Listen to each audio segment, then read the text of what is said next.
حکومت نے finger print کے بجائے چہرے کی شناخت یعنی فیشل ریکگنیشن کا عمل شروع کرنے کا اعلان کیا ہے۔ یہ انکشاف وزیر مملکت برائے داخلہ سینیٹر طلال چودھری نے قومی اسمبلی کی قائمہ کمیٹی برائے داخلہ کے اجلاس میں کیا ہے۔ طلال چودھری کے مطابق فنگر پرنٹ یا تھمب کے ذریعے شناخت کا موجودہ نظام سیکیورٹی خدشات کے باعث مؤثر نہیں رہا، جس کے بعد حکومت نے چہرے کی شناخت یعنی فیشل ریکگنیشن کے عمل کی طرف منتقل ہونے کا فیصلہ کیا۔ طلال چودھری کا کہنا ہے کہ فنگر پرنٹ کے ذریعے فائنینشل فراڈ کے متعدد واقعات سامنے آ رہے ہیں، کیونکہ لوگ جعلی تھمب بنا کر سمز حاصل کر لیتے ہیں اور بعد میں انہیں جرائم اور فائنینشل فراڈ یعنی مالی دھوکہ دہی کے لیے استعمال کیا جاتا ہے۔ حکومت کے مطابق فیشل ریکگنیشن ٹیکنالوجی کے ذریعے شناخت کا عمل زیادہ محفوظ اور مؤثر ہوگا، کیونکہ چہرے کی شناخت میں جعل سازی کے امکانات نسبتاً کم ہیں۔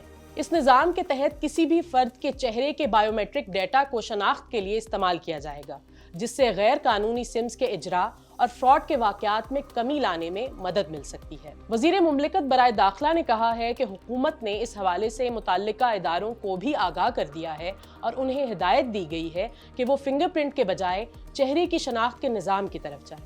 اس فیصلے کا اطلاق مستقبل میں سمز کے اجراء، شناختی تصدیق اور دیگر متعلقہ شعبوں میں کیا جا سکتا ہے۔ دوسری جانب ایک اور وفاقی وزیر نے انڈیپینڈنٹ اردو کو بتایا ہے کہ اس نظام کا نادرا اور ہوائی اڈوں پر ای گیٹس کے ذریعے نفاذ کا امکان بھی ہے۔